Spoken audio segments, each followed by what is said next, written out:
Good evening and welcome to the Cherry Hill West Weekly Report. I'm Shari Novak. And I'm Shilpini Yogi. The class of '83 returned from Florida Monday night, and reporter Shari Novak had a chance to speak with them. The seniors at Cherry Hill West returned Monday night from a 4-day weekend in Disney World. They were the first class to take a trip since the opening of the new Epcot Center in October. They are very excited about their trip, so we've invited a few of them to speak with us this evening. Good evening. How are your flights and the accommodations in the hotels? Well, I think we all found that the flights were a lot of fun. We went down with both East and West on a chartered flight with the DCJ. Going down was a very smooth flight. Coming back, we hit some turbulence, but it really didn't matter. The accommodations were really nice. We were split, East and West. We're in different hotels, but they were very nice. We were served breakfasts every morning, and there were basically no problems. What was most appealing about Epcot, the new future world at Disney World, and how did you like it? I thought the most appealing thing about Epcot was the food, because I'm into food a lot. And they had sections of it where they had each different country had its own little part that had its attractions and a little bit of the food. The restaurants that they had there were some from Canada, some from Italy, some from Germany. And I thought it was really great that I got to see what each like a tourist would be attracted to in each country and what kind of food that they had to offer. I really liked it a lot. Mm-hmm. Well, I thought the better part of Epcot was the future world. It was really futuristic, the monorail coming through and everything. It seemed like you were in the 22nd century, I thought Epcot was really interesting because the way it was set up was that the place called the Land, which is a country surrounded by a lake, and I thought it was interesting because there was all the countries around like a circle, and it felt like you were going around the world, and that's the sort of feeling that I got from it. And it was real, too. It was all real plants and everything. That was neat. Was Disney World very crowded?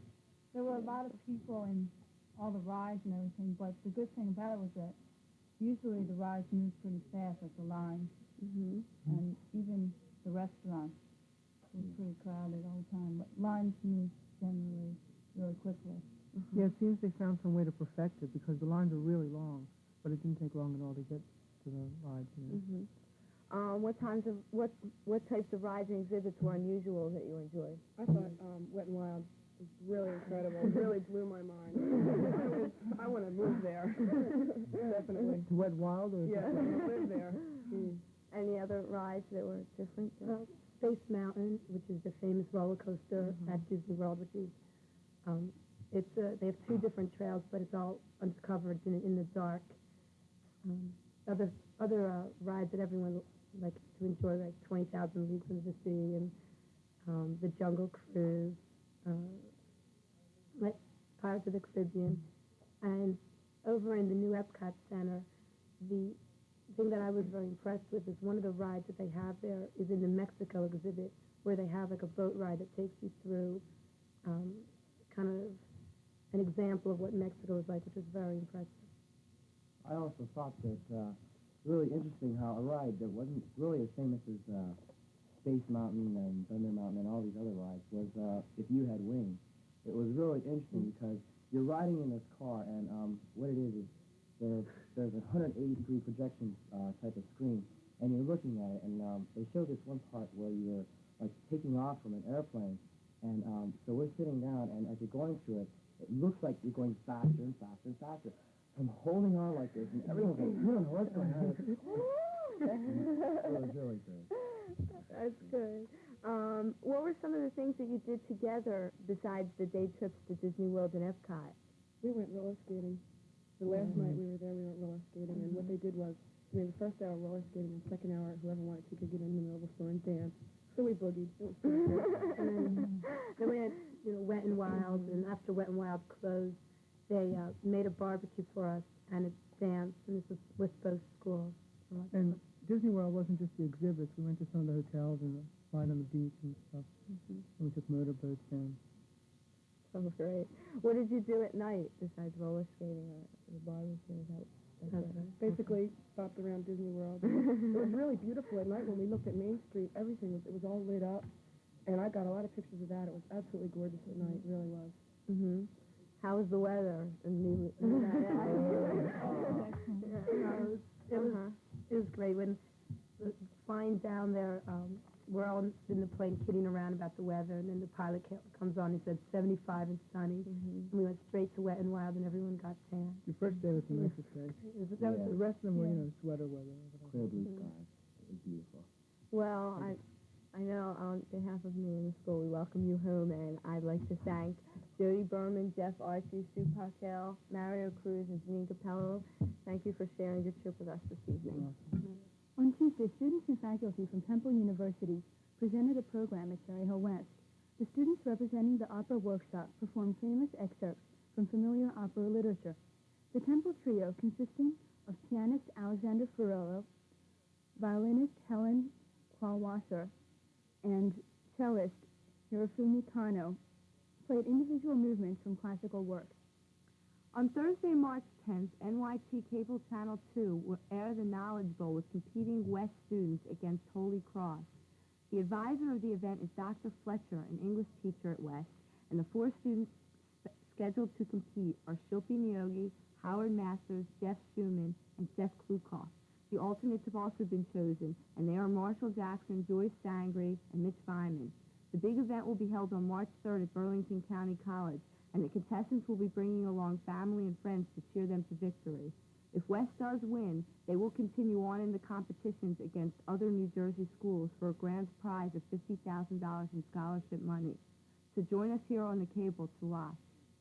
First on the sports scene, West Boys swim team, ranked 2nd in South Jersey and 12th in the state, competes at Sicklerville tonight in an all-South Jersey championship meet. We wish them the best of luck. We also have the varsity basketball team, which will attempt to rebound this week after 2 tough losses to Paul VI and Highland. The team, which now boasts a record of 22-2, is setting its sight on the upcoming state tournament. Be sure to come and cheer our team to victory tomorrow night at a home game against Deptford. This Friday night, SAO is sponsoring a Valentine's rock and roll party that has been canceled due to our recent blizzard. Joe Bonadonna from WMMR will be hosting the event. Admission is $3. So come on out and have a great time Friday night at West. Thank you for watching the West Weekly Report, and join us again next week at this time. Good night. Good night.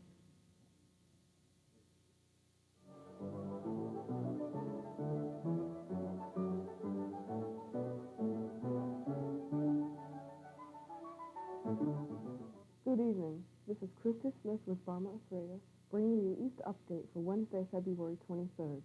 Our top story is this year's senior class trip. Here's Burma to tell more about it. Once again, the seniors took their class trip to sunny Florida. The seniors left Philadelphia Airport on Friday, February 18th, and landed in Orlando, where they immediately went to the Wet n Wild amusement park. During the long weekend, the students stayed at Best Western World Inn and made daily visits to Walt Disney World and the new Epcot Center. They also found time to go roller skating.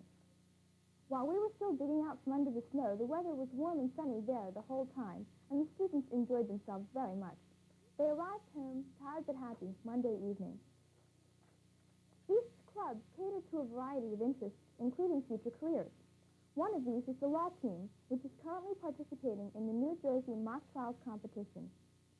Here with faculty advisor and a few of the team members is Jill Ferreira. East has an unusual team, the mock trial team, which combines knowledge of law and speaking skills. I'm here with Mrs. Donna Jepson, the advisor, and 2 of the 4 lawyers. Mrs. Jepson, could you tell us a little bit about the team? Yes, the goal of the competition is to promote a better understanding of law, court procedures, and the justice system. We'll compete in legal matters, given a mock trial. We will study our materials and perform in court before a judge. This is Maris Levy, one of the lawyers on the team. Maris, what do the lawyers have to do to prepare? Well, first we're given a mock trial workbook that inside it has the outline of the case, some precedents or whatever else, some law,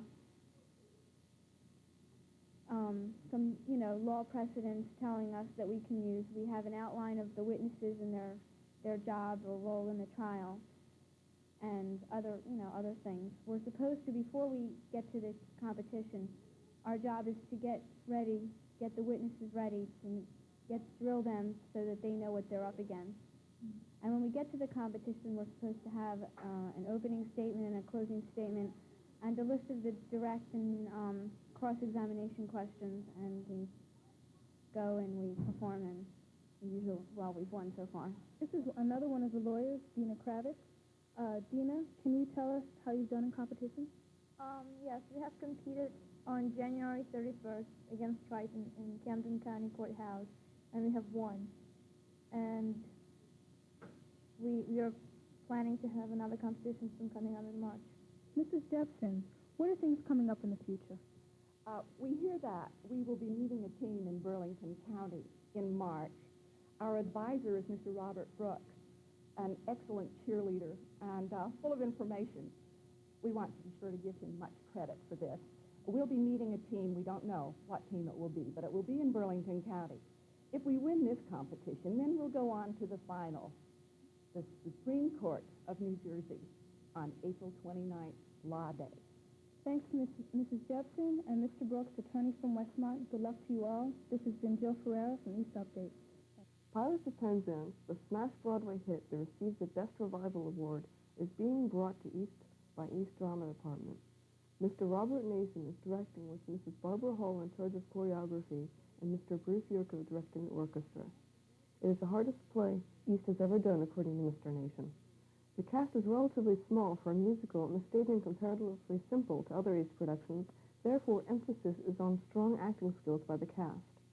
Starring in Pirates of Penzance is Marcelo Caramuda as the Pirate King, Mike Murray and Pat McLaughlin as Frederick, Cheryl Kovenko and Kristen Beth Bush as Ruth, and Fran Gagliardi and Susan Kravitz as Mabel. East production of the Pirates of Penzance will open on March 11th and will play through March 20th. This hopes to be one of the best musicals performed by East. Good luck to the cast and crew. Congratulations to the boys' swim team. In their last 3 meets, they beat Pennsauken High School 90-38, Haddon Township 76-47, then went on to beat Westfield 76-52. That means they've run their record to 20-0 and their win streak to 55 straight. Freshman Sean Killian broke his own South Jersey record by doing the 500 freestyle in 4 minutes 45 seconds. Outstanding efforts were turned in by all team members. The girls' swim team also deserves congratulations. They entered their regular season last week. Here with Trish Olson are the team captains, Kathy Tressel, Julie Schroeder, and Leslie Pike.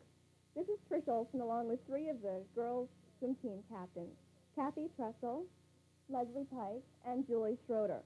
We've been reporting on what an outstanding season the girls have been having, and could you give our viewers an idea of just how successful the girls have been?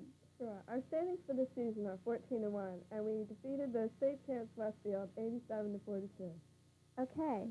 What other important meets do we have to look forward to, and how do the girls prepare for them? Well, Thursday night we have our league championships, and we're expected to win that easily, so we're not going to taper or, lessen our yardage for that meet, but we are going to taper for the state meet, which is in March, and we're going to try and teach for that. Okay, Julie, you're the only diver on the team. Does this put any added pressure on you? Yes, it does, but I just try to do my best, and I have some confidence that I can do well. Thank you all. This has been Trish Olson for East Update. The big East St. Joe's swim meet is scheduled for March 1st in Blackwood at 3:30. Sign up now in Mr. Terranova's office. The freshman girls basketball team defeated Glassboro last Tuesday, led by Sherry Stricker. Sherry set the freshman record, shooting 19 foul shots. In all, she scored 18 points, helped by teammate Colleen Doyle, who scored 12 points. The girls will be going against JFK High tomorrow. The junior varsity boys basketball team had two outstanding victories recently. The first was against Pennsauken last Thursday night, and the second against Gloucester Catholic on Saturday night. The JV's team record now stands at 14-9. The Cougar bowling teams continued their successful season against Shawnee last Tuesday. The girls varsity team went 3-1, while the boys varsity was 4-0. In junior varsity, the boys were 3-1 and the girls team was 1-3. The teams had a perfect day yesterday against Haddon Township. They went 16-0. Jeff Katz bowled high series of the day, 220, and Gary Back had high game, 208. Tomorrow, the Cougars face Pennsauken for the conference championship. Girls varsity is going to the South Jersey Sectional Championship Finals at Saturday at 2 p.m. at Super Bowl. Come and cheer their team to victory. This has been East Update for Wednesday, February 23rd, with Krista Smith and me, Bama Athraya. Stay tuned next for the All Cherry Hill Elementary School Spelling Bee. Have a good evening.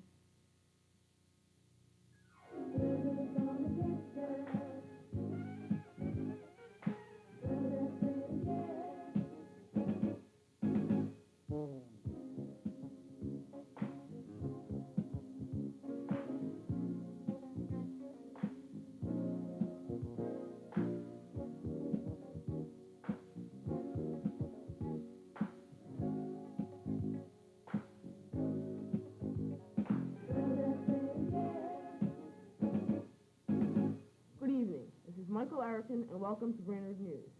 We have just come back from a long weekend honoring two of our greatest presidents, George Washington and Abraham Lincoln. George Washington, who was the father of our country, led us through the Revolutionary War as a general and was also our first president. Abraham Lincoln, who was known as the Great Emancipator and also was our 16th president, led us through a nation's most troubled times, the Civil War. We here at Brainerd honor both of these men. And now, with Brainerd's sports update, here is Andrea Kilpatrick. Andrea? Thank you, Michael. An 8th grade boys basketball team, Morgan Village, proved to be too strong for the Mustangs, defeating them 46-30. Morgan Village broke the game open in the fourth quarter. Yancey led the way for the Mustangs with 8, followed by Morelli with 7 and Spell with 5. The varsity boys basketball team turned in a sharp performance, defeating Beck 46-30. The offense was paced by Morelli 12 points, Spell 11 points, and Yancey 6. Cohen Green and Stiegler played well defensively and on the board. Brainerd's 7th grade boys basketball team lost to Beck by a score of 39-31. A last-minute burst by Beck put the game on ice after a hard-fought first 3 quarters and the beginning of the last. Careless ball handling mistakes cost the Mini Mustangs the game. At critical times, the Beck press caused numerous turnovers and poor rebounding added to the problem. The 8th grade girls basketball team lost to Beck yesterday, 27-17. Nicole Shepp scored high with 8 points, followed by Sharon Slim 7 points and Joanne Taraki with 2 points. Brainerd's wrestling team defeated Beck for the second time by the score of 46-39. Good performances were put in by John Kiesling and Craig Black, who were last-minute substitutes. Winning with pins were Tim McEnany, Brian McHenry, Tony Papineri, Tom DiDomenico, Jamie Jameson, James Martino, and Joe Ferzuelli. Michael? Nice work, Andrea. Tonight we would like to go back over last week's news about the blizzard of '83. We are now going to replay that scene for you for a specific reason.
I'm glad to see the Blues didn't get you, Charlie.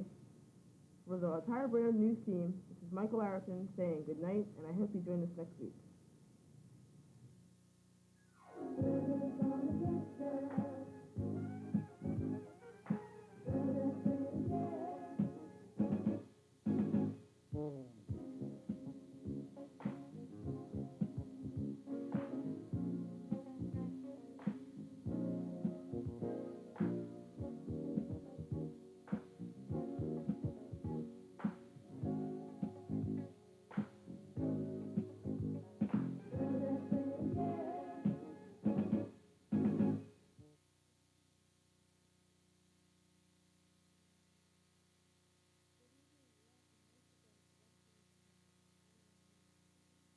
Good evening and welcome once again to What's News at Heritage. I'm Marianne Dodd. And I'm Caroline Kurz.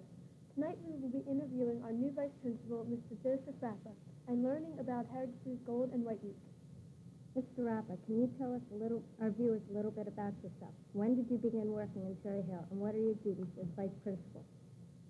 I came to Cherry Hill in 1970, and I came to Heritage School as a math teacher, and then became the coordinator of student affairs. That's the job that Mr. Boylan's doing now. And in 1974, I became the principal of Hinchman School, which, as you know, closed this past June, and I had the good fortune to return to Heritage. My principal duties here as the assistant principal are to provide whatever support I can to the staff and the students to make the program the best that it can be. Can you explain what Gold and White Week is, how it began, and why it is held at Heritage? Yes, we began Gold and White Week in 1972. In fact, I was the coordinator of student affairs at that time, and it was an idea that I conceived, and of course the whole staff got behind it. And we thought that it was the time of the year, in the winter doldrums, that we needed to put a little spark into the school activities. And so we came up with this idea of having a competitive week that was very much well received by students and staff alike. And I know that while I was here before, we had a good time with it. And I understand that through the years, while I was not here, the program continued, and it has been successful up until now. Can you describe some of the games that are held during Gold and White Week? Yes. During Gold and White Week, we try to have a mixture of activities that would appeal to the academically oriented student as well as the physically or athletically oriented student. So therefore, the activities include a math contest, a spelling bee, a hot shot contest, which is shooting basketballs, a Cub Safari, which involves all sorts of activities with relays and races, and primarily there's a good balance in the program so that as many pupils as possible, no matter what their interests are, have an opportunity to be part of it. We understand that one of the major events of Gold and White Week is a basketball game between the Heritage teachers and the girls and boys basketball teams. Can you explain how the Heritage teachers prepare for this battle, and would you like to make any predictions about the outcome? The Heritage teachers take this game very seriously. They pray a lot, and they elected one of their members to run around the court a couple of times, to get in condition. So I think they're going to be ready. Now, of course, the student team is going to be a little short and tight, but I think the faculty team will be short in breadth, so the two teams ought to make a pretty good contest. I'm a little afraid to make a prediction, but I know that the faculty has a lot of secret plays, and that might make the difference. Mr. Rappa, our final question for this evening may put you on the spot. Can you tell us what you were like as an 8th grader and how much time you spent in the office years before it became part of your job? Well, that doesn't put me on the spot at all because, as you might imagine, even without asking, I was a model 8th grader and never had any trouble in the office. Unfortunately, we are out of time, but before leaving, we would like to thank our guest, Mr. Rappa, for joining us.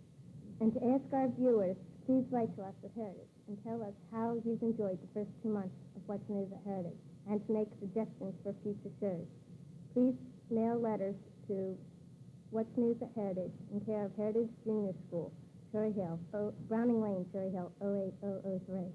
They're from Caroline Kurz. And Marion Dodd. Thanks for watching What's News at Heritage.